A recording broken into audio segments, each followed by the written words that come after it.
Good evening, Charu. Welcome to Twice Told. Well, it's great to be here. Pleasure. And I'm a big fan of your channel, so it's great to be here. Thank you. I'm so happy to hear that.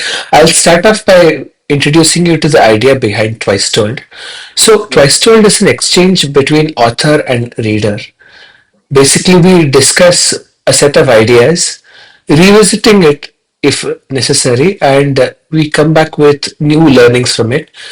The first time that the book found expression or it was told was when you authored it.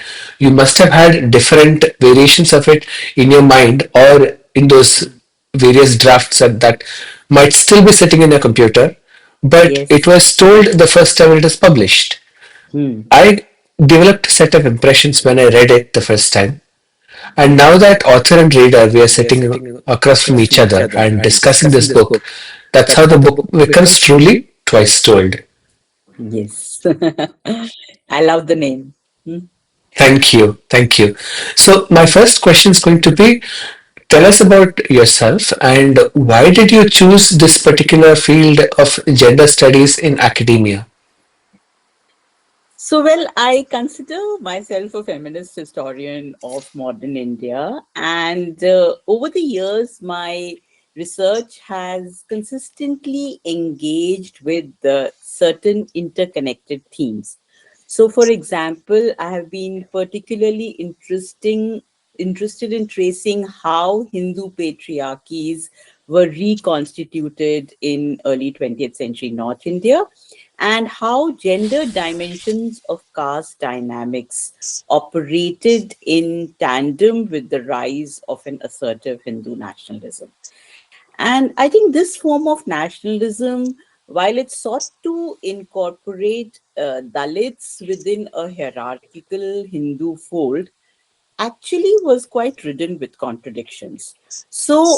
My analytic lens for exploring these questions has really been the rich, yet relatively understudied, the Hindi Bhasha or the vernacular archive. I also think the vernacular archive is a tactic of the everyday where women and gender questions are ubiquitous, and that is why the vernacular becomes very important in my work. And my archive has largely been not stories or novels so much as they have been the popular non-fictional writings of the late colonial period in North India, like didactic manuals, pamphlets, magazines, newspapers, even advertising and cartoons. So, through these, I have tried to understand broader collective and social histories of gender, caste, and religious identities. And actually, until recently, individual stories really have remained marginal in my work.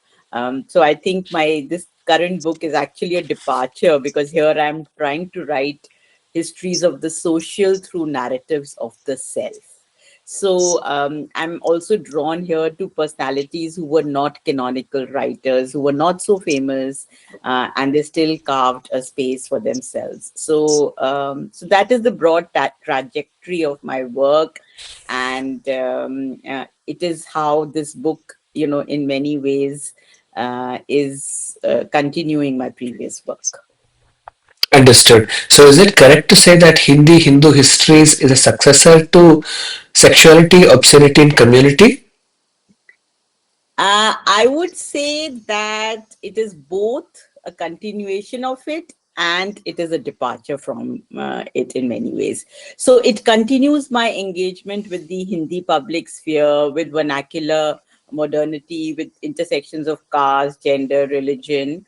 But it departs from my earlier focus on collective structures and discourses that foregrounded larger social histories. This time I'm focusing on individual actors, writers, thinkers, and reformers who, though marginal at present to canonical literary and historical accounts, actually embodied alternative imagines of freedom and community. So, in some ways, my earlier book explored the making of Hindu publics and the hierarchies within them, And I think Hindu Hindi histories seeks to recover the interior worlds and intellectual labors of those who stood at the edges of these very publics. So it is thus both a successor and a reimagining of my long-standing intellectual journey.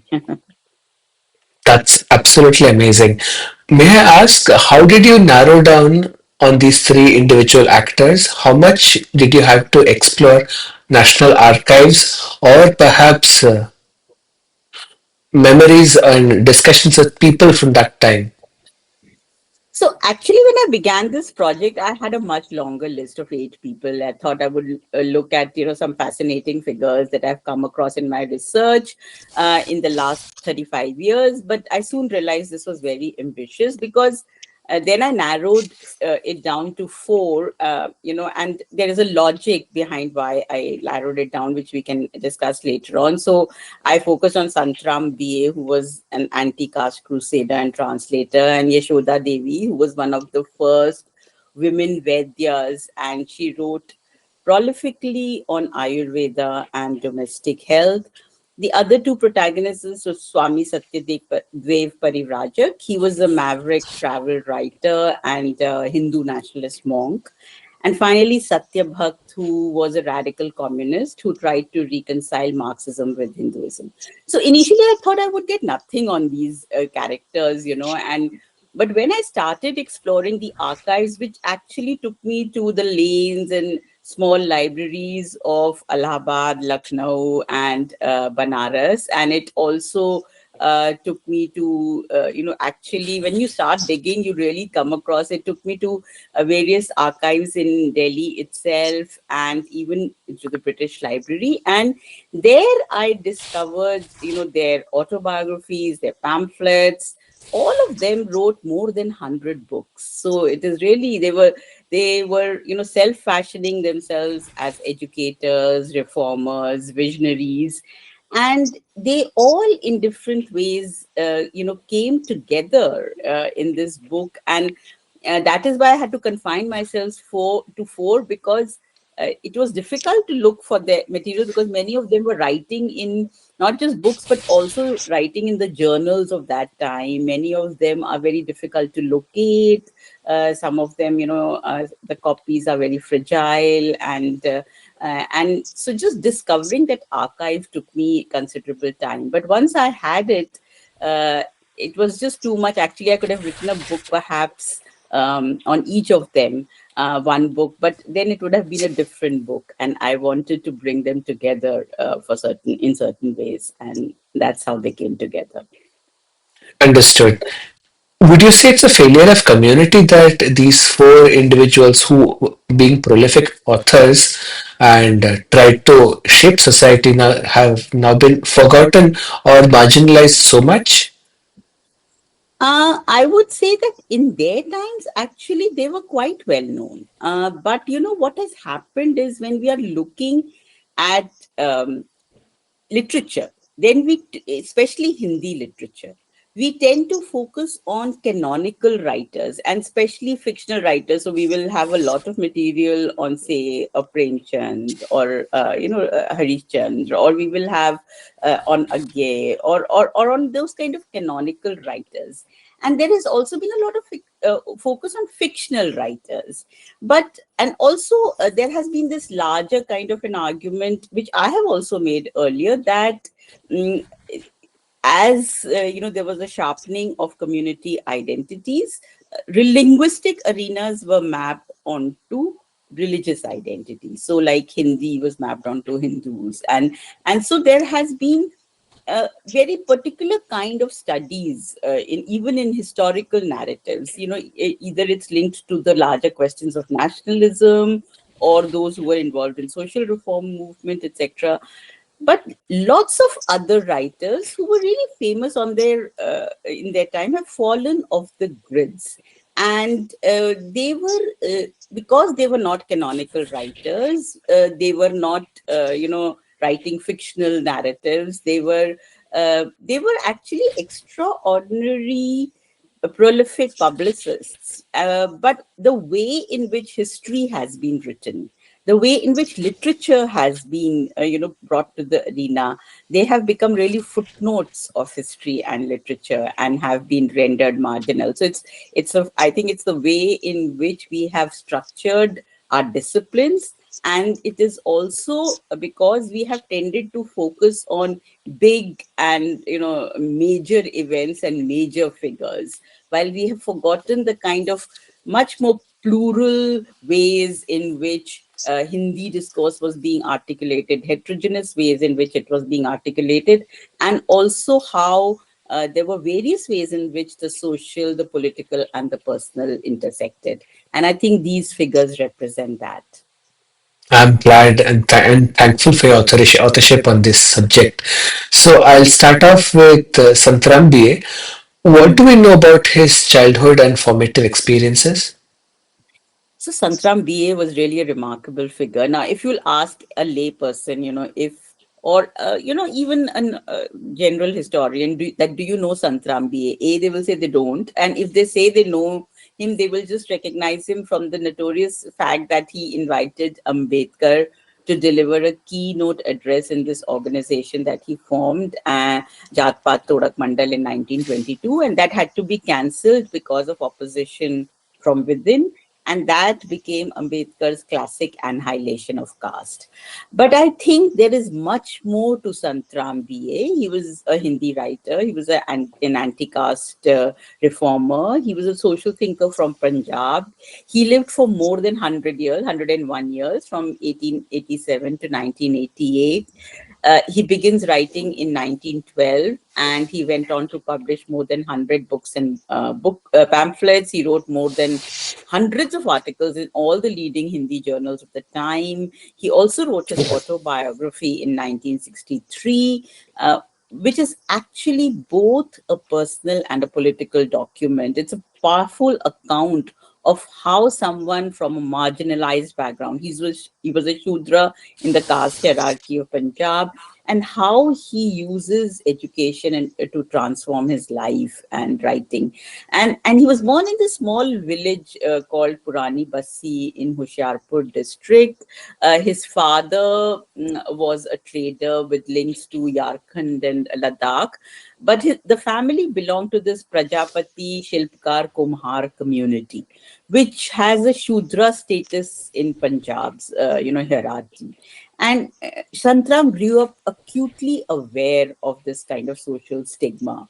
But once he got his education, he studied in various places, Ambala, Jalandhar, Lahore. And once he got his BA degree in 1909, he made that degree a part of his name. That is why Santram BA. And I don't think so it was vanity. I think it was a political public statement. And I think for those from subordinated castes, affixing a degree to one's name was really an act of defiance and a way of declaring equality to the larger world. And I think Santram BA plays a very important role in that. And he also, education, print, and his writing became a way for him to assert himself, to make his identity,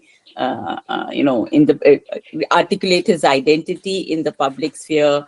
And thus goes on to establish the Jat Pat Todak Mandal, an organization to break caste, basically in 1922, and really campaigns for intercaste marriages in a very, very major way, and against caste prejudice. And his attack on endogamy is really sharp and precise as well. So in some ways, he uses language to rewrite both his own identity and the moral grammar of his times in many ways. Understood.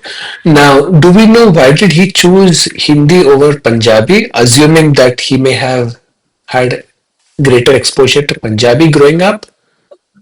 So I think that is a very important question. I think it is true that this is a very important question to understand the cultural politics of the time. Now, Santram was initially a member of the Arya Samaj, and the Arya Samaj, in spite of all its limitations, played initially really attracted a lot of people from the lower castes at this time. And the Arya Samaj's promotion of Hindi in Punjab was not only a linguistic choice, it was also a deeply ideological one. So, by the late 19th century, I told you language had become a mark of religious identity in North India. And Urdu, which was written in the Persian Arabic script, which was very popular in Punjab, it was increasingly associated with Muslims and Islam. And Hindi in the Nagari script came to be seen as the language of Hindus. And so the Arya Samaj took a reformist yet assertive Hindu stance. And in spite of low popularity of Hindi, tried to make Hindi popular and consciously aligned itself with Hindi. So its journals, which used to come initially in Urdu, they started appearing in Hindi, and so it really promoted a distinct Hindu cultural identity, and it thought that it had to promote Hindi. So in that ways, Arya Samaj set up schools, published tracts, and encouraged the use of Nagari script. And Santram himself, he was a big fan of Persian. He translated a lot of texts actually from Persian to Hindi as well. And he really loved Persian literature. But I think with the encounter with Arya Samaj and its emphasis on Hindi, he consciously learns the Nagari scripts and switches languages decisively. And I think this transition is personal as well as political. It reflects the wider movement in which Hindi became this vehicle of Hindu identity, but also of reform, modernity, and social mobility. So, because of that, in a way, he's using Hindi to again reimagine both Hindu identity and the very language of reform in colonial North India. Understood. Is it correct to dub Santram BA as the Ambedkar of Punjab? No, I don't think so. I think that would go to Mangu Ram, the Adhar movement. I think there is a very major difference. While Ambedkar was trying to, like, was very categorically attacking Hinduism, and for him, conversion became very, very central to his idea of attack on the caste system. For Santram, he tried to also radically, attack the caste system, but within Hinduism. So Santram, I think that shows both the limitations and the possibilities of Santram. That is why I think he could never become, say, a Periyar or an Ambedkar, because he is operating within the paradigm of Hinduism, and though he does a trenchant critique of Hinduism and the caste system, but I think within the Hindu framework. So, but he remained really good friends with Ambedkar. It is also significant that Ambedkar used to share almost all his work on the North India with Santram, and used to even ask him what did he think of it, and they continue to exchange letters. The first Hindi translation of Annihilation of Caste was actually done by Santram, so as Jati Bhed Ka Uchhed. So I won't call him. I think he walks the middle ground between Gandhi and Ambedkar, between the Adharm and Arya Samaj, and I think it's this liberal, middling hybrid space, which I think was there with lots of anti-caste reformers of the time, that marks Santram's trajectory. Understood. What were some of the problems that Jatpat Todak Mandal faced and that Santram had not accounted for? So see, the Jatpat Todak Mandal, as its name itself shows, it was formed to dismantle birth-based caste system and promote intercaste marriages. So the first rule of Jatpat Todak Mandal was that only that person can become a member who either himself or herself undertakes intercaste marriage, or if he or she is already married, then he or she promises that their children would undertake intercaste marriages.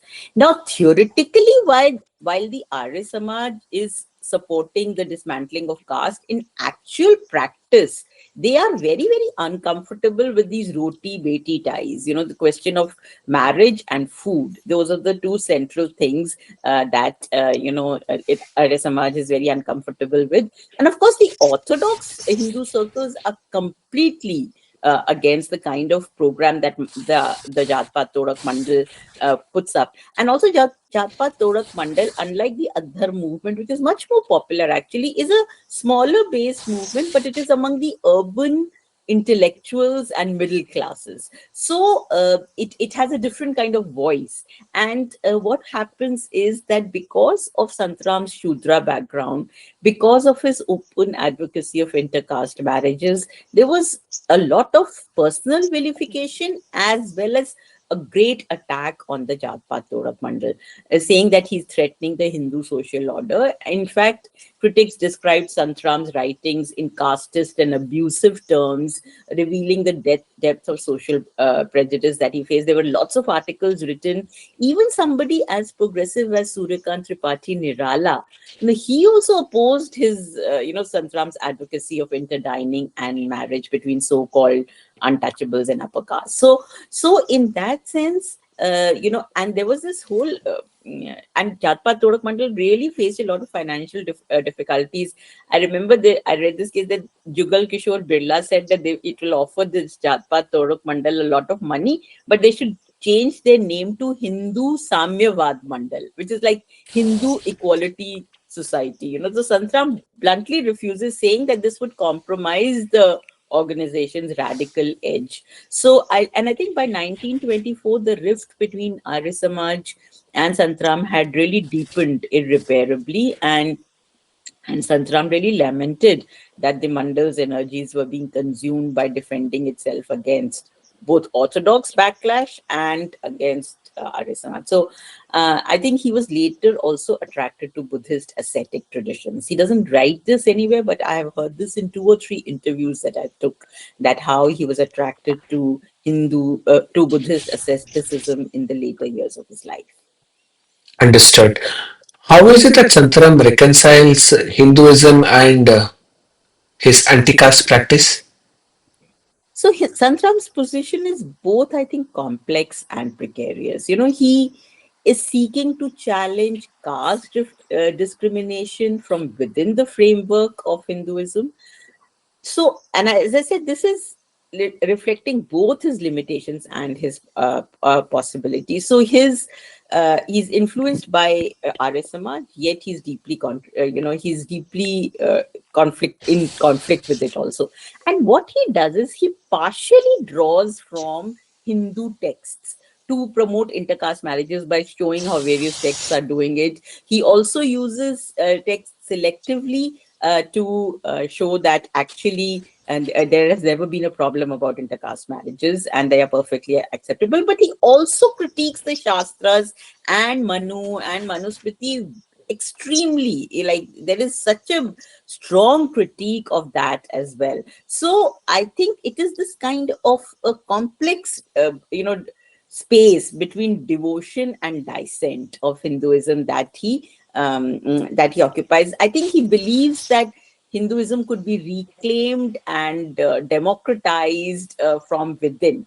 And I think it is this position actually that makes him uncomfortable for both Orthodox Hindus and radical Dalit reformers, for Gandhi and for Ambedkar. So in that sense, upper caste Arya Samajis were accusing him of betraying Hinduism, and Dalits were seeing him as his reliance on Hindu idioms as compromising. But I think it is Santram's writings reveal an enduring tension. I think it is his desire to annihilate caste without abandoning the cultural and spiritual world of Hinduism. So I think I think that has certain possibilities within it, though there are problems as well. There is this uneasy synthesis that he's trying to do. He's trying to search for this hybrid domain, attempting to humanize Hinduism, even while he's struggling against its most oppressive structures. Understood. It's important that we are covering authors such as the Santaram and their Madhyam Marg, given communism's failure broadly across India to have a Yes, lasting impact. yes. But I think what it were, is. Hmm, hmm. sorry, please continue. No, no, no. You please continue. Hmm. What were Santram's views on Islam and Christianity? So, as we know, the Arya Samaj was, very radically against Islam and Christianity. It lampooned, Islam. It made fun of the Prophet. It had lots of pamphlets and tracts. Santram is a little ambiguous there. He is his attitude towards Islam and Christianity is marked by both anxiety and admiration. He is influenced by the Arya Samaj propaganda. He expresses concerns over conversions to Islam, etc. Yet, unlike most Arya Samajis, he also acknowledged Muslim openness in accepting such marriages, interreligious marriages, and he criticizes Hindu narrow-mindedness. He drew upon Islamic and Christian ideals of equality to expose the hierarchies within Hinduism. And he also notes that both faiths rejected distinctions of birth and occupation. So at times he even suggested that conversion could offer escape from caste slavery. So I think for Santram, the true concept of freedom, whether political or religious, means liberation from caste. And he saw in other religions a moral challenge to Hindu inequality. Understood. Now, in this mix, where does sexology feature, especially with Santram? So Santram is really fascinating also because he was one of the very few Shudra writers to enter the world of sexology, which was really upper caste, male dominated sphere. And it is dominated by educated, English educated men. And, here was Santram. He was writing and translating in Hindi. On the one hand, he was translating Sanskrit classics. He's drawing from the Kama Sutra, Right. he's drawing from Rati Rahasya, and on the other hand, he's translating Mary Stopes' works into Hindi for the first time. So, so it's remarkable how he is able to draw connections between sex, caste, and equality. And I think for him, discussions on marriage, pleasure, and sexuality are inseparable. Though in his sexology writings, he does not make any direct, he does not directly talk of caste, but I think he is trying to contest Savarn hegemony, and I think without any formal training or institutional backing, still I think he in his sexology writings, he challenges dominant ideas of purity, chastity, and control over women's bodies. And I think his translations of both Sanskrit classics and English is itself subversive. A Shudra doing this, and he's also translating in very simple Hindi. In a way, he's vernacularizing and democratizing Hindi, and he's democratizing sexual knowledge. So he's using it as a tool to question caste power as well, and creating a unique and oppositional voice in India's history of sexual science as well, I think. Understood. What was written back in this time in the name of sexology and who was writing it? You mentioned upper caste, male dominated Yeah. figures, but what was getting printed in the name of sexology? So in 20th century, it's been called this period, the period between the two world wars has been referred to this as a period of an efflorescence of global Hindu sexology, which could at times be very misogynist and it could be very conservative as well, but it could also have a diverse mix of ideas. So unlike the West, here sexology was not a single unified science. It could encompass Ayurveda, it could encompass birth control manuals, it could encompass eugenics, prostitution, child marriage, debates on brahmacharya. So, in many ways, this was really an eclectic field, so it is a time when questions of sexual hygiene, birth control, venereal diseases, and the science of sex are really circulating widely.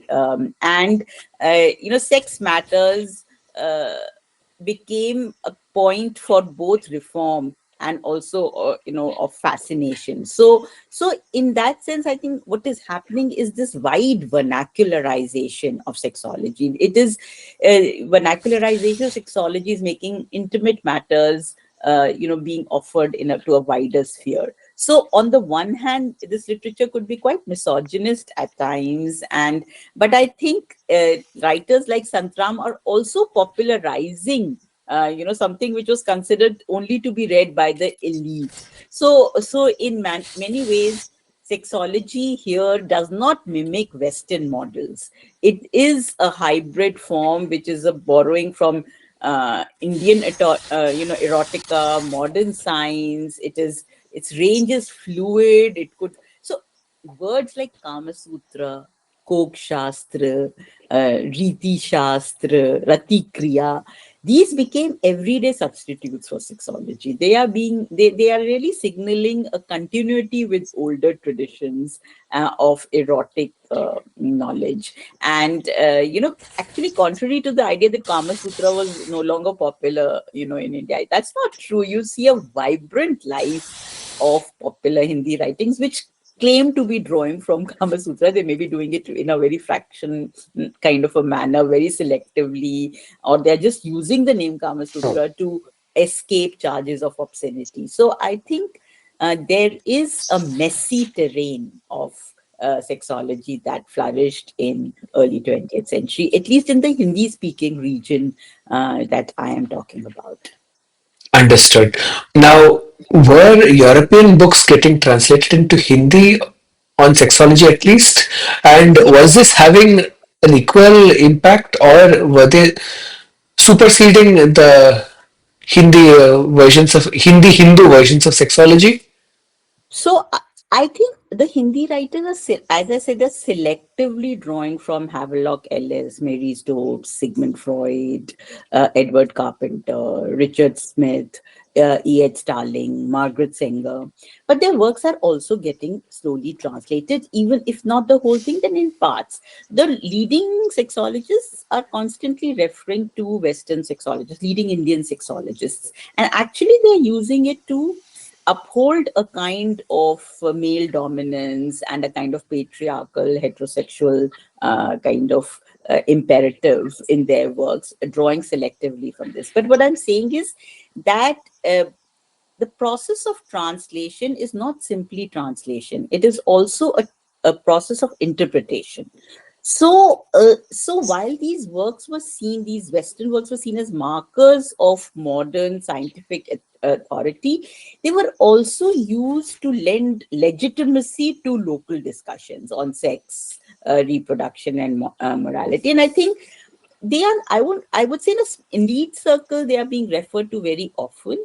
But in this kind of a democratization of sexology that's taking place, also selectively, these writers in Hindi are drawing from Havelock Ellis, from Mary Stopes, the books on marriage and birth control, and which proved to be particularly influential. And the kind of editions that Mary Stopes translations that Santram undertook, like he translated so many of her books, Married, Love, Contraception, etc., and they went into numerous editions, shows that there was a certain kind of popularity of them. And as I said, they are in the process of translating. Tantram is also adapting it to local audience, selectively incorporating their arguments. So I think a subject, sex, which was a taboo subject, is now being discussed, in a much wider circle, because and these Western sexologists also contribute in that. Understood. Now, what do you know about Santram's views about God? So Santram's view on, no, he seems to be, in fact, when he's talking of sexology at one place, he says that, I would say that if sex is bad, then we should go and arrest God, first of all, because he has said described sex as legitimate, for birth of a child or even for pleasure itself. So, but I think more than God, I think it is his views on celibacy. or the way in which he draws from, he writes about God in a matter of fact, where I said he's drawing from religious texts. He's definitely a believer. He's not an atheist, and he's drawing from Hindu scriptures, and that way he seems to be drawing from religious texts as well. But I think it is his ideas of I was fascinated by his ideas on brahmacharya, and I was fascinated by his ideas on birth control. And I think those are really important. He doesn't talk about God so much as he's talking so much about these issues. Understood. So, what was his view on sex for pleasure, or was Santram following the trend for celibacy that the way that Gandhi was trying to implement in his own life? So he's completely opposite to Gandhi in certain ways on this question. I think for him, sex is not only for procreation, just sex for pleasure. That's what he's upholding. Like in fact, the very fact that he is an advocate of birth control, very staunch advocate, because and that also from a women's perspective. He says that the woman has a right over her body, and she has a right to have sex only for pleasure, and he rejects the idea of celibacy, but Gandhi's idea of celibacy have received much more visibility, and they are much more known to us. So while Gandhi is turning celibacy into a nationalist and spiritual ideal linked to self-control, purity, and service, Santram is denouncing it as unnatural and harmful. So he argues that, he openly, as I said, he openly supports birth control and women's sexual rights. And he insists that celibacy is actually very harmful for yourself, for you. And he says that sex was natural, healthy, necessary for happiness. So, in a climate where ideas of celibacy and brahmacharya were being idealized by Dayanand, Vivekanand, Gandhi, even somebody like Bhagat Singh. So I think Santram's defiance is radical, because he is seeing celibacy not as moral strength, but as a false ideal that produces guilt and weakness. So his critique, I think, exposes the deep fissures within modern Indian discussions on masculinity and sexuality as well. And unlike Gandhi's celebrated experiments, his ideas were marginalized, dismissed, and really erased from dominant discourse. Rather unfortunate that Santram has been marginalized, but one thing that I'll never forget is Santram's views on men, and the highest level of evolution for a man is to become a woman. He couldn't have been Yes. more right. Yes, that way I think he really, he is a proto-feminist, and I see him as a precursor of critical caste studies, which has become so central now, and is one of the early protagonists of critical caste studies, and also a proto-feminist in certain ways. Now, moving on to Yashoda Devi, was she and her career choice unusual given the time and her gender? Yeah, I think it was quite unusual for a woman of a time. See, while women have been informally, been gharka wear, they have been, practitioners of health and medicine, they have been informal healers. But as far as the formal Ayurvedic, field is concerned, most of it was taught in Sanskrit, and it was actually largely debarred to women. And so for Yashoda Devi, she became this huge commercial sensation in early 20th century. She became one of the most, successful Ayurvedic practitioners of her times in early 20th century in UP. And this was really a field, as I said, it was overwhelmingly male, and it was rooted in Sanskrit learning. Now, Yashoda was trained by her father, but which tells us that there are family networks in Ayurveda, but Ayurvedic education itself was technically barred to women. So while unlike these other women whose medical knowledge remained confined to the home, or they were these informal herbal healers, or they were midwives, Yashoda built a plausible, a visible, plausible public career. out of this. So she practiced professionally, wrote about sexual health. She gained a wide client, wide respect. And even though the formal Ayurvedic Mahamandal was very male dominated, they also ignored her.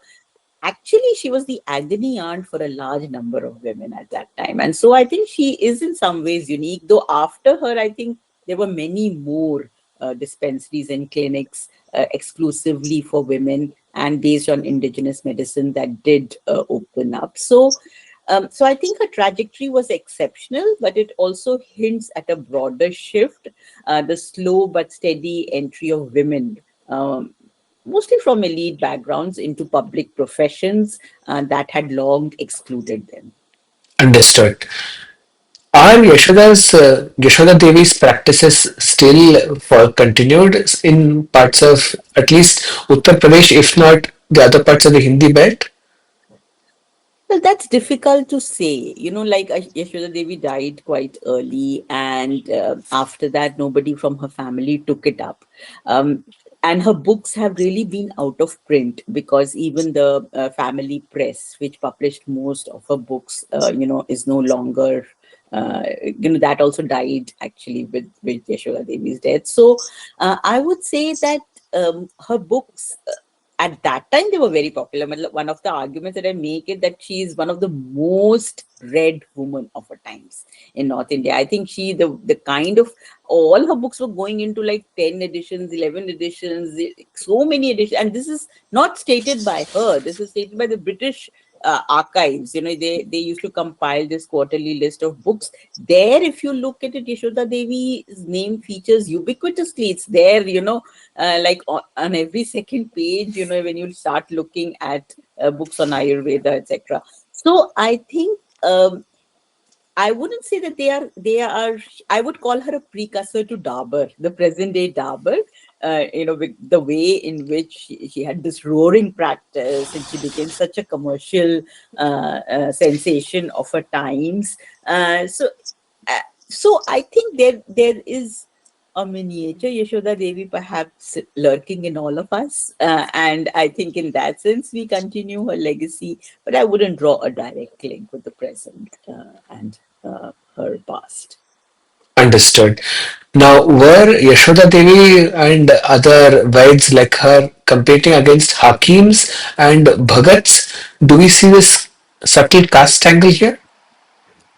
So I think by the early 20th century, Ayurvedic practitioners were really operating in a competitive medical marketplace, which included Hakims or the Unani practitioners and Bhagats or the folk healers as well.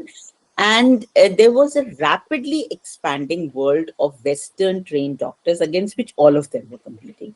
Now, what happens is, while in the earlier centuries, there had been this kind of a some relatively fluid exchange between Ayurvedic and Unani systems. What happens is that in the later colonial period, there's a sharpening of divisions between them. Again, with the rise of Hindu reform movements like the Arya Samaj, I think Ayurveda increasingly starts to become identified as a marker of Hindu revival and national pride, in contrast to Unani's association with Islamic culture. So, but I think at the same time, both Veds and Hakims were responding to new colonial pressures and the prestige of Western medicine, by trying to modernize their practices. And so they were opening dispensaries, publishing pamphlets, finding training institutions. They also began to standardize and brand medicines. So I think this, there is a new commercial culture which also helps make Ayurveda more visible and accessible. So rather than a simple rivalry, I think what emerges was a dynamic coexistence and reinvention. There is tension, but I think Veds, Hakims, and Bhagats are all adapting their traditional knowledge to compete with and emulate the organizational and professional structure of Western medicine. And they are creating a contested medical marketplace. Understood. Now, was Yashoda Devi's success also helping create other female Veds in her time? See, I think Yashoda Devi's success did not immediately create a broad sisterhood of recognized female Ayurvedic practitioners, but it did open a small but significant space for women to enter this field, as which I said was long dominated by men. So her remarkable visibility as a healer, author, entrepreneur, that I think demonstrated that women could claim authority, in this kind of an indigenous medicine, which is beyond the domestic sphere. So indigenous medicine in the home was very much a women's domain, but now going beyond the domestic. So even though Ayurvedic institutions had dismissed her as a quack, her thriving dispensary and writings gave legitimacy to this idea that women could be economic and medical actors. And so I think following her example, a few other women began to open small dispensaries and clinics, often catering to female patients particularly. And they offered a more intimate, home-like environment compared to this kind of impersonal, male-dominated hospitals.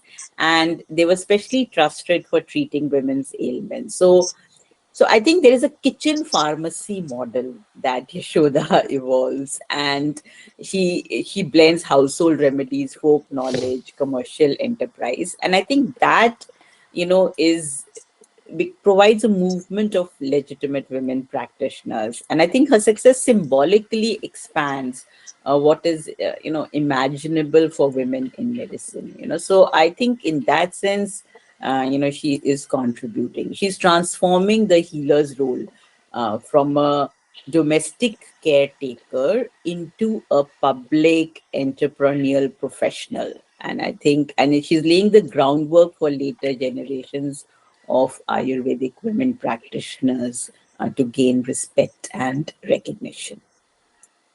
Understood. Now, why does cost feature so much in all of her publications?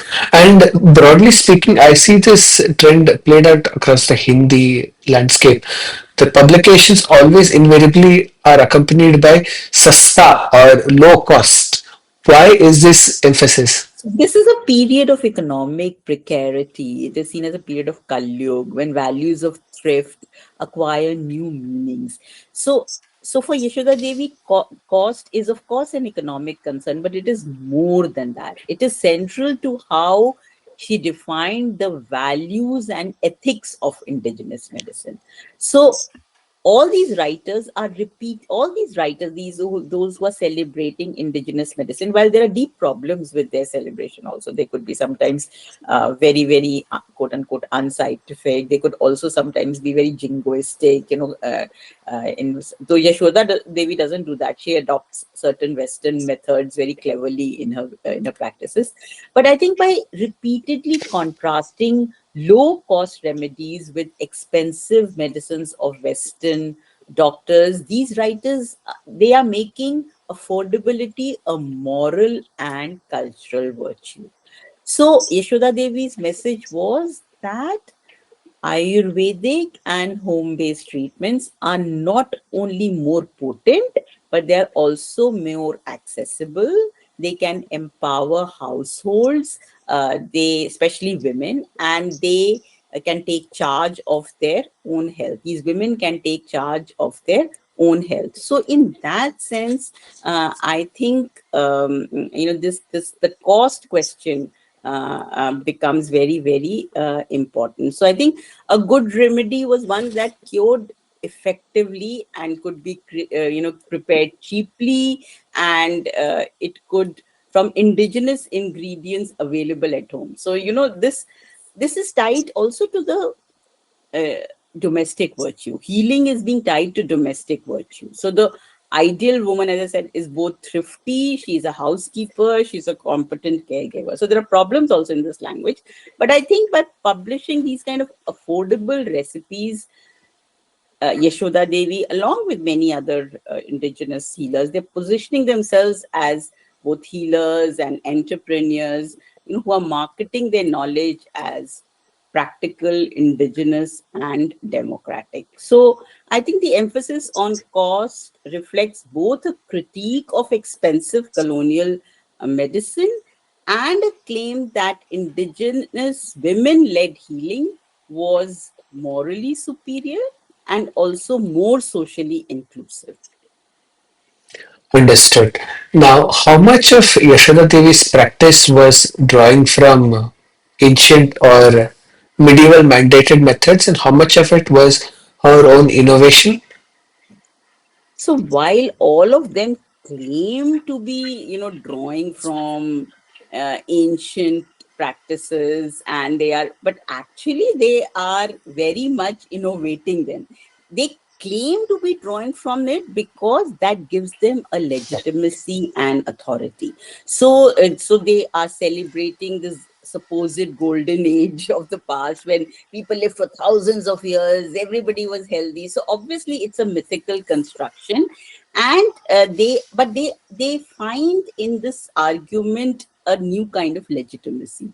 So it is very much a new system that they are evolving, but in the evolution of that new system they are resorting to this argument in a theoretical abstract sense that that we are actually drawing from this ancient old tradition, but they are giving it new meanings, they're constantly reinterpreting it, they're constantly giving it modern twists, they are using it in the modern sense. So I think in that sense, they offer this eclectic mix and they draw from the past when it suits them, even while they're offering something very new.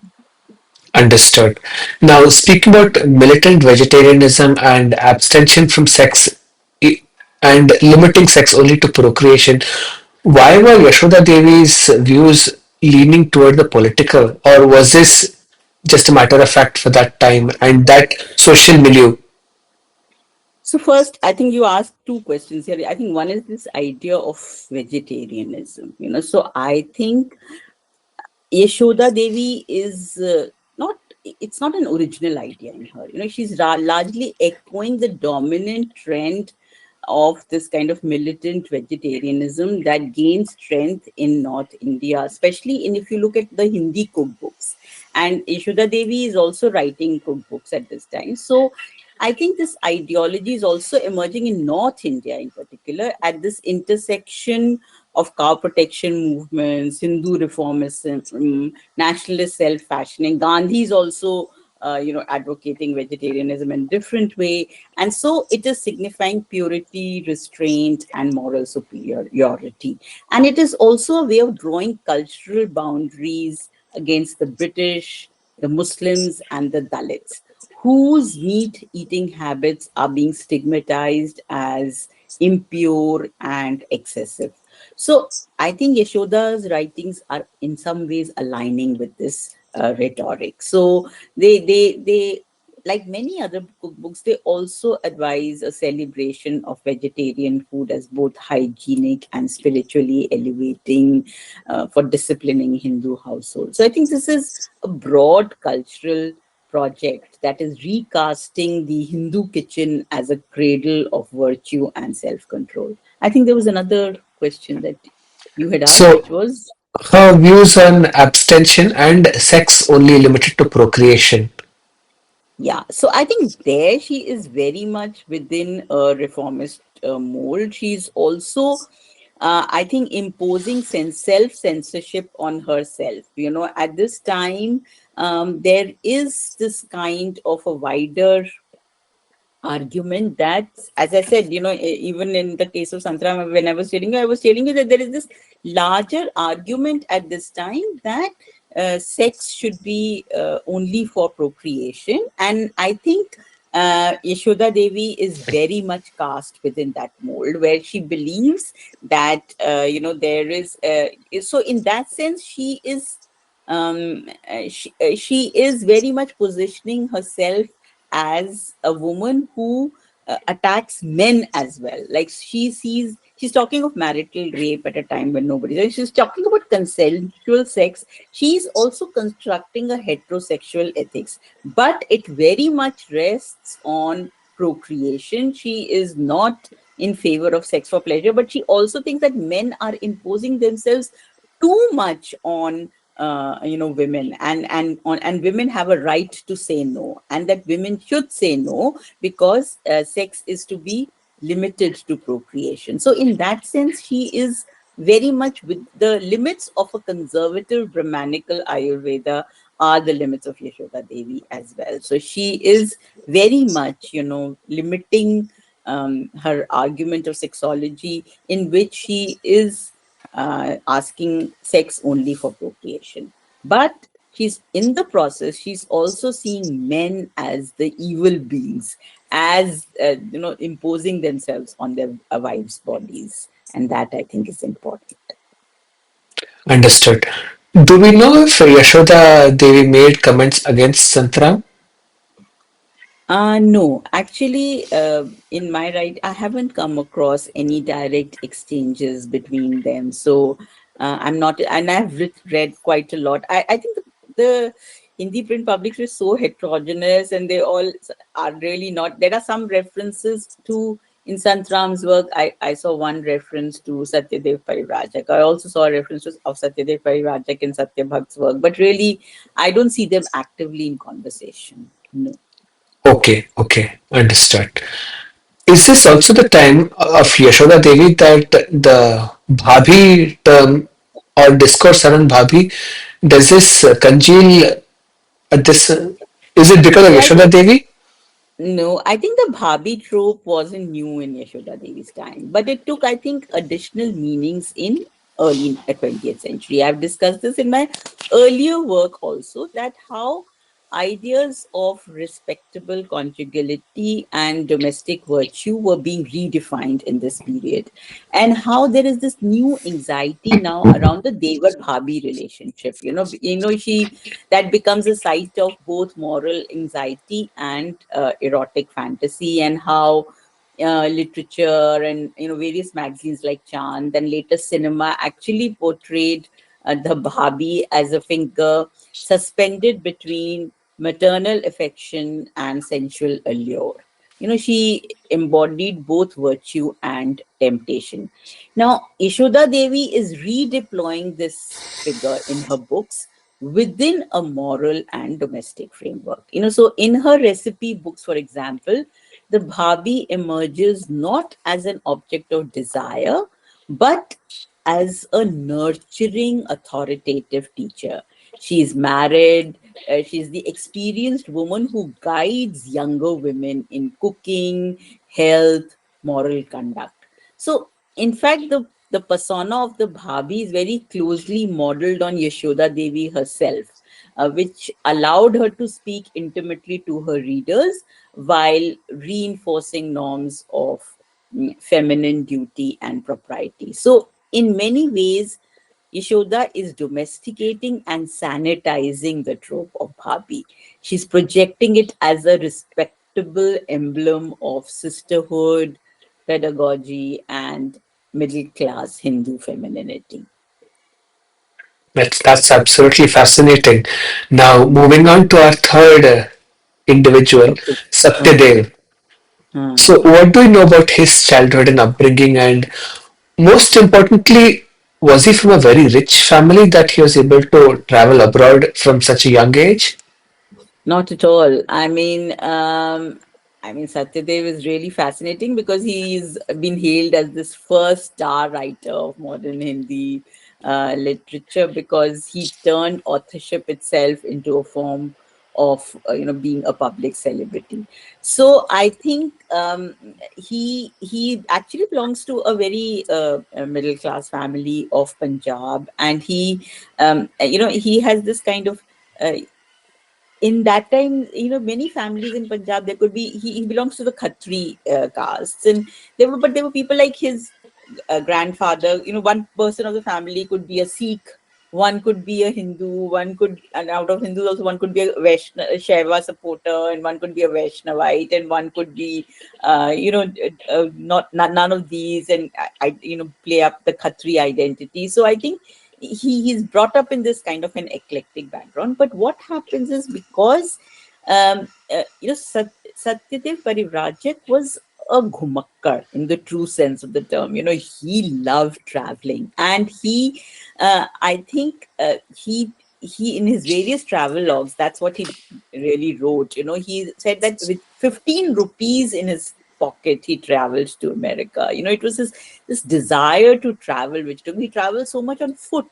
So much of his journeys were taken on foot. And I think he achieves tremendous popularity and commercial success because of his writings. So actually, he is born in a very middle class family, but he becomes really rich because of his writings. So imagine somebody writing travel logs and earning so much of money. And Satyadev, he was a quintessential marker of that. So, and I think what is significant about him is that unlike other writers who were traveling abroad, he's not making Europe or particularly England his center.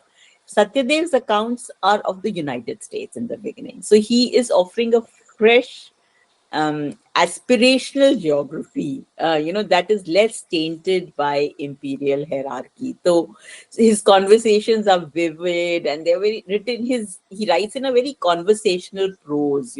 So I think he's transporting readers beyond their everyday worlds, and he's also this persona of a monk. He very much celebrates celibacy again. So in that sense, I think he's a pioneering travel writer, but also one of the first to embody the idea of Hindi author as a modern, marketable, and celebrated figure.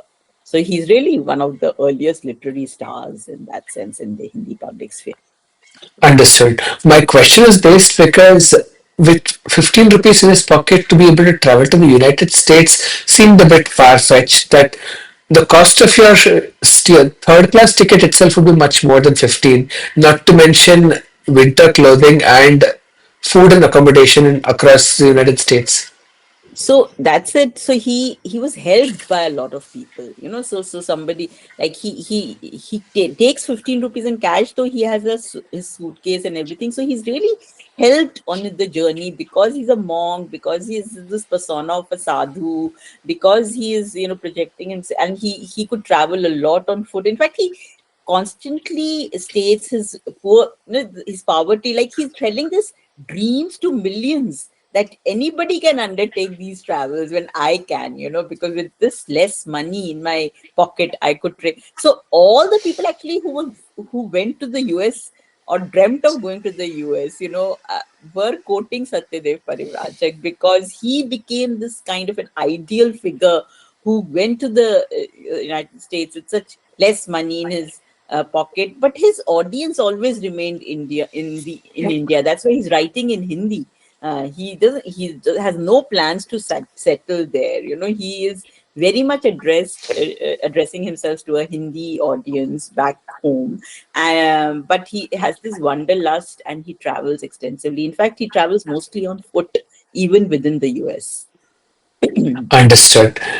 Now, do we know if he met and interacted with freedom fighting revolutionaries abroad? His autobiography, he wrote two autobiography. Yes, he did come in contact with Indian revolutionaries during his time, in particular in the United States. His autobiography mentions his acquaintance with Lala Hardayal, who was the founder of the Gadar Party, and his exposure to the circle of Indian nationalists who were active in America in the early 1900s. Uh, However, I think Satyadev gradually turned towards a Hindu militant nationalist position. He also became a great admirer of Hitler. Because when he traveled to Europe, he traveled to Germany actually 5 times, and he wrote with deep admiration for Hitler as well in his later travel logs, which were on Europe. Uh, so that is also there. Understood. Could you tell us about Satyadev's biological construct of the Hindu nation?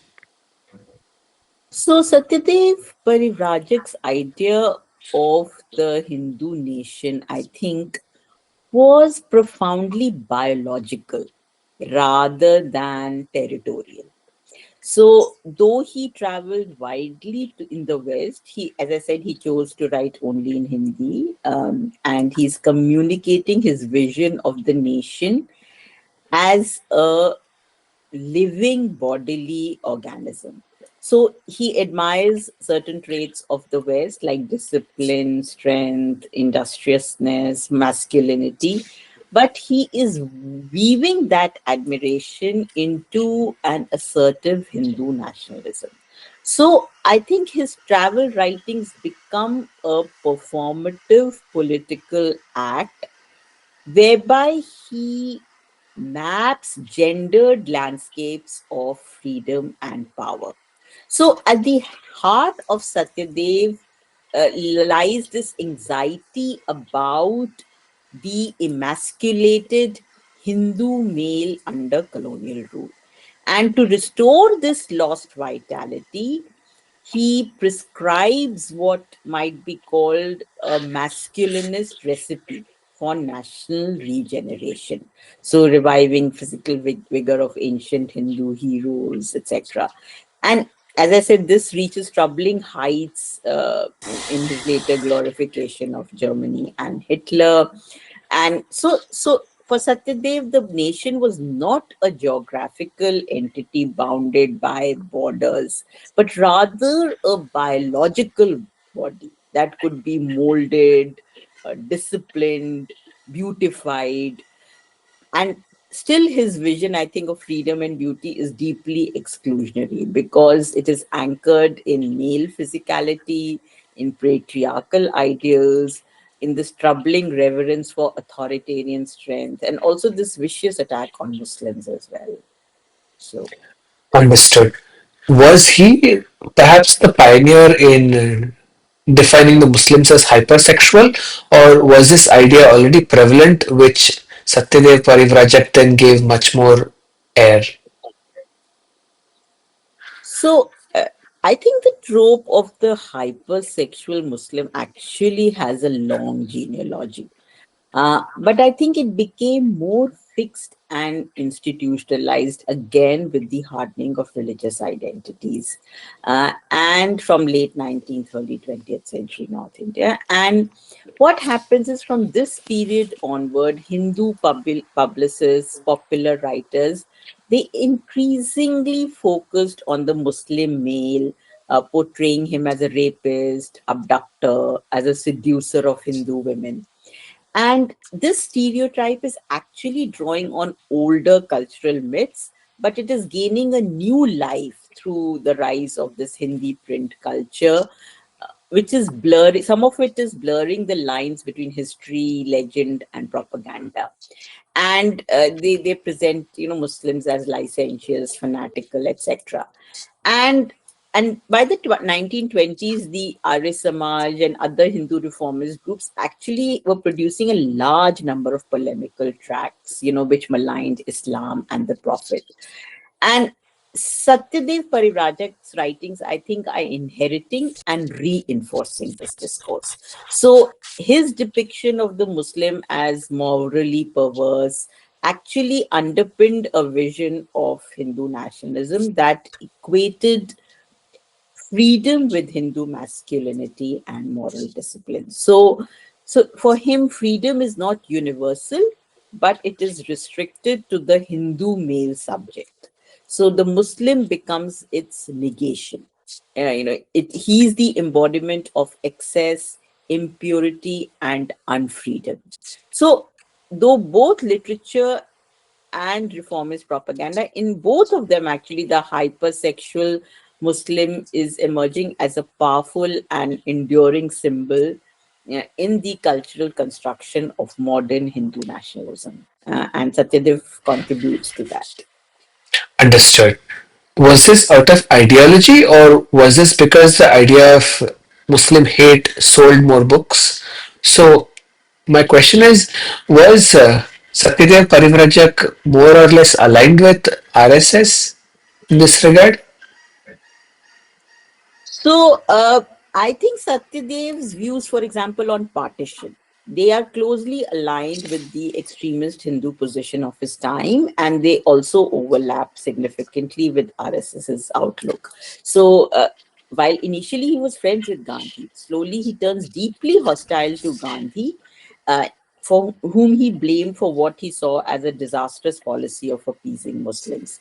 And he also simultaneously portrayed partition not as a tragedy, but as sometimes a divine blessing, because it said that it finally freed India from Muslim dominance. So he also offers one of the first, I think, partial defenses of Godse, and he reflects his sympathy with radical Hindu nationalist sentiments. So in some ways, he's drawing partially, from the RSS, kind of bandwidth, but he's writing sometimes even before that, and he's also seeing this partition as a boon, and it is allowing India to assert its Hindu identity and linguist unity. And so thus, while not formally part of the RSS, I think Satyadev's thinking echoed some of their ideological frameworks: anti-Muslim, anti-Gandhian, rooted in a vision of Hindu regeneration through separation rather than coexistence. So I think in that way he overlaps with them. Understood. My last question about Satyadev Parivrajak would be, was there any legal proceeding or criminal proceeding initiated against him for his positive views of Godse? So this is what is interesting, that when his autobiography came out, which actually was this defense of Godse, there were two chapters on that, and there were Nehru was very angry, and there is this, it was said that even Rajendra Prasad had given some money for this book, and so the Congress said no, it was not given, to write this book, this autobiography. It was given for something else, and there is some attack, that is made on Satyadev Parivrajak, but the book is never banned, and there is this attack, but I still think, and there is a critique, and there are a lot of celebratory accounts also. The autobiography, when it comes out in 1959, there are many book reviews that actually celebrate the autobiography, and there are many which condemn it. But the book is never banned, and I think there is, and he's a very staunch critique of Nehru also, But in spite of that, I think there is a space for dialogue even then, even there, which I think is becoming less now. The space is shrinking. I think now, I think even, in the 1950s and 60s, I think, in spite, and at that time, Gandhi had died, and of course, there was this whole kind of nationalist fervor also, in support of Gandhi, and a critique of the RSS. And then here's Satyadev Parivrajak, who's writing actually supporting, almost implicitly supporting Godse. So, but he's criticized by a circle, but also defended by others. But he's never banned, and there's never been any legal proceeding that's carried on against him. And I think that shows that there is a space, which is still there for agreeing to disagree, which is Under perhaps not there now. Agreed and understood, yes. Now moving on to our last individual, perhaps the finest, Satyabhakt's views on communism. Was he at any point in time indoctrinated by the Comintern, or did he develop his own version of communism, which he then later expounds? So Satyabhakt is really the saddest figure among my four. He's the most loner. He dies really in poverty. I mean, Yashoda Devi acquires considerable wealth. Satyadev Parivrajak acquires considerable wealth. Santram at least makes a name for himself, and has quite a few publications. Satyabhakt really dies in poverty, and he's left alone. He's deserted almost by everybody, and Satyavart was really not a communist in the orthodox or Comintern sense. His understanding of socialism and communism was distinctly Indian, and it was rooted in nationalist and vernacular traditions rather than in international Marxist doctrine. And while he played a crucial role in turning many former revolutionaries towards Marxism, and he was among the earliest advocates of communist politics in India, actually his vision diverged sharply from the internationalist framework promoted by the Comintern. He actually rejects external control from Moscow or London and opposed affiliating. In fact, he called the Communist Party that he founded, he called it the Indian Communist Party. And the name itself is significant. India comes first. So, Indian Communist Party, he said it should not affiliate with the Comintern. In fact, he argued that Indian communism had to be independent, it had to be shaped by local realities, and it should be responsive to Indian conditions. So for him, and he's also, see, his theoretical understanding is not very sharp. He's often using socialism, communism, Marxism interchangeably. So for him, socialism is not just about class struggle, but also about national regeneration and moral reform. So unlike orthodox Marxists who privilege universalism and class solidarity across borders, Satyabhakt is emphasizing the particular, the indigenous, and the vernacular rooting of communism. And so he is seeking to blend Marxism with Gandhian ethics, with Congress nationalism, with broad, with Indian workers' movement. So in his vision, nationalism and communism, spiritualism and materialism are actually not contradictory, but they can exist as part of a uniquely Indian communist project. So I think in that way he's different from that kind of overarching Comintern framework. Understood. Do we know if Lohia ever interacted with Satyabhakt, given this potent cocktail of socialism combined socialism set in the Indian vernacular space? Again, I'm sorry, I will not be able to answer that question, very clearly, because I have not come across any direct references, where Lohia is interacting with Satya Bhakt. He may have read, and I haven't read Lohia, frankly, so I don't know.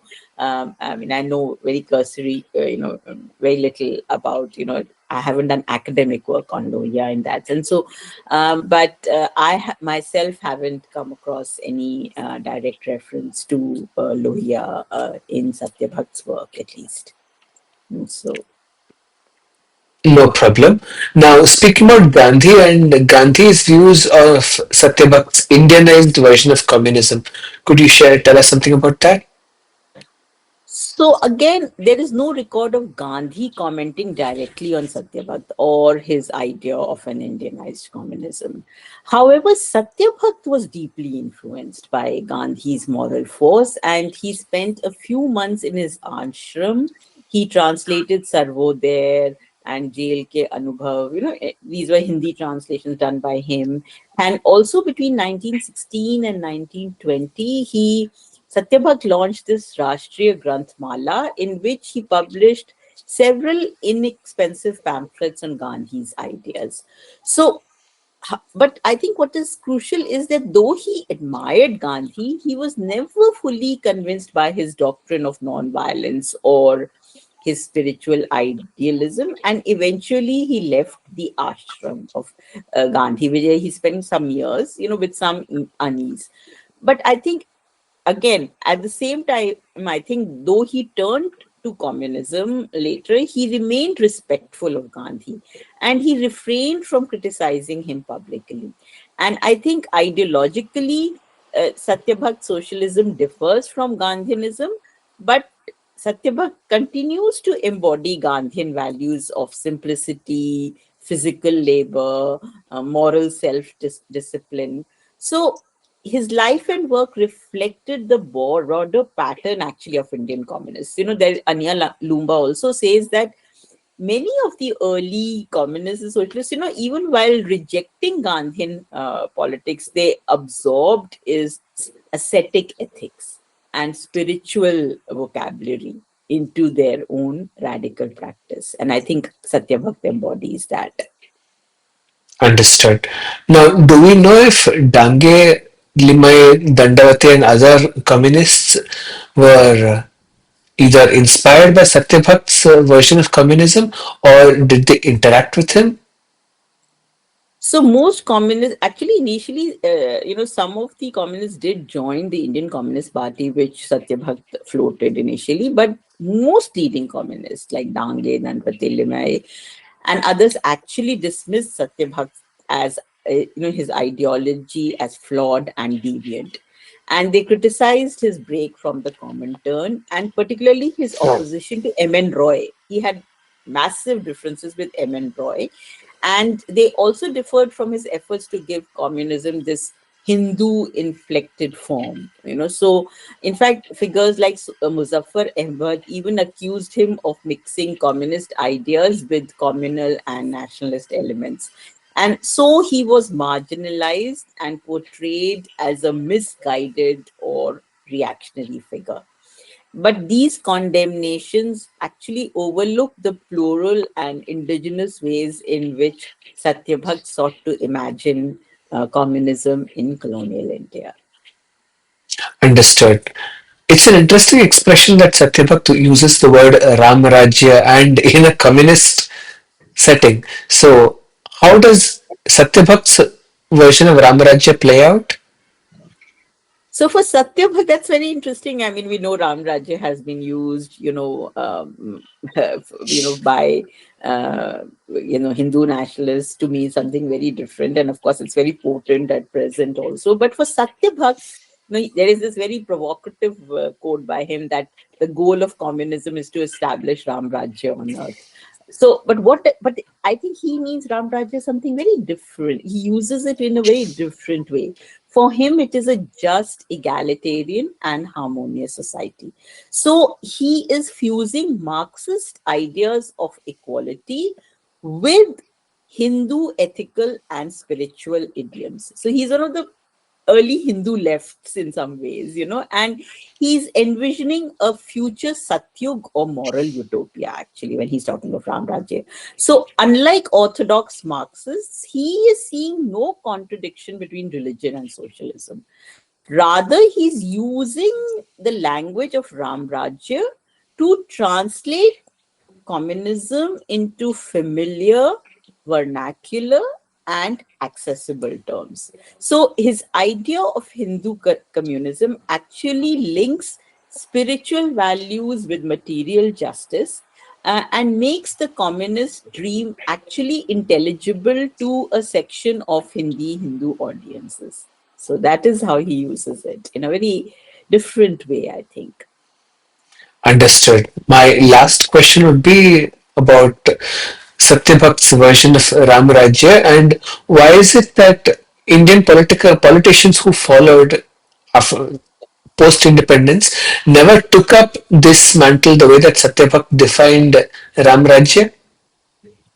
So I think because Satyabhat became such a marginalized figure, he was condemned from within. And, while actually there were many early communists who saw no problem with drawing from religion. Satyabhat is not the only one, like there were others who were drawing. They were the Gadar party activists. There were, even workers. They were drawing, very eclectically borrowing from religious idioms to bring, democratize the working class movement, to bring them within the fold. But I think Satyabhat was a neglected figure because he was condemned from within the party and thrown out, and then he because of his poverty, and he also married this Dalit woman, and he was also condemned from his family, also ostracized him. So he never received, and he was also never a mass leader. So he never received that kind of a following, and while liberation theology has a very active place in Islam and Christianity, I think in Hinduism, the idea of liberation theology, I think, has remained really under it's not there, or it's understudied. It's not seen as a religion that could lend itself to the idea of liberation theology. But I think what Satyabhak's life still reminds us that ideological purity need not be the measure of intellectual worth. His attempt to fuse communism with ethical and egalitarian strands of Hindu thoughts actually points to a more supple and humane politics, one that resists both rigid secularism, which we know doesn't work in a country like India, and it also resists militant religiosity.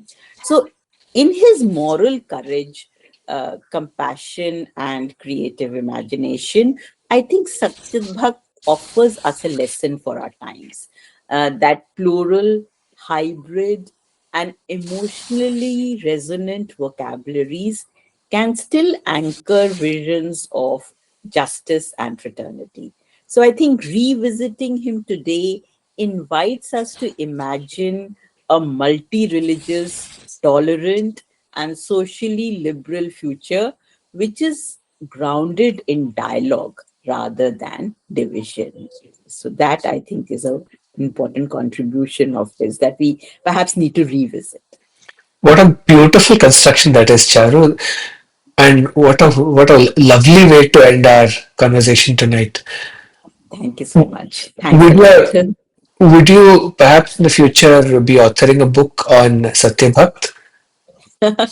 I think I would love to do it, but I think I've already written two long chapters on him in this book. And I think I would urge actually future scholars to take it up and to see how we need not be, we don't have to be staunch secularists, we don't have to be rabid, Hindutva supporters. There are other ways in which we can draw from religion and still retain our humanity and retain a humane outlook which encompasses all. And I think and we need not, I think if given, I think we should not throw the baby with the bathwater. I think there are things within Hinduism, it's the way in which you interpret it. These authors, all of them drew from pluralities of religion and pluralities of language, and showed us that it's a rainbow. It is not a singular homogeneous world that we live in. And I think that is something that I would like to still carry with me even in these times. Understood. Thank you for authoring these books, Charu. Thank you so much. Thanks a lot for having me here. It was such a pleasure talking to you, Praveen. Thank you The so much. pleasure is mutual, Charu. Thank you so much. Have a good Thanks. evening. Okay, thank you so much. Yeah. Bye Can bye. I leave now? Yes, Can yes, I leave? absolutely. Yes, Yeah. yes. Okay, bye. Bye.